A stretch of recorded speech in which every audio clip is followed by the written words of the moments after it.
বন্ধুরা, এই দেখো বন্ধুরা, এই যে আজকে আমরা পরশুদিন তো জন্মাষ্টমী, ওই জন্য আমার গপু সোনাদের জামা আনতে গেছিলাম। আর এবারে জন্মাষ্টমীতে কিন্তু আমাদের ঘরে পুজো হবে না, কেননা আমাদের এই যে ঘর হচ্ছে, আমার গপু সোনারা আমার মায়ের ঘরে আছে। তো এই দেখো, এই দুটো জামা এনেছি গপু সোনাদের জন্য। এমনি সুতির ছিমছাম জামা এনেছি। এইটা নিয়ে এসেছি ছোট গোপালের জন্য, এটা নিয়ে এসেছি বড় গোপালের জন্য।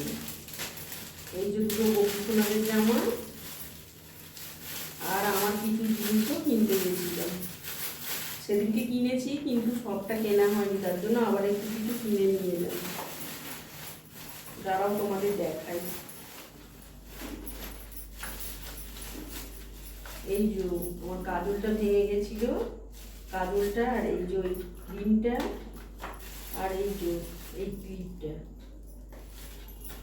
তো সেদিন তো কিছুটা কিনেছিলাম, সব কিছু কেনা হয়নি, দোকানে প্রচণ্ড ভিড় ছিল, ওই জন্য কিছুটা আজকে আবার কিনে নিয়ে এসেছি। তো বন্ধুরা, ভিডিওটা এখানেই শেষ করলাম।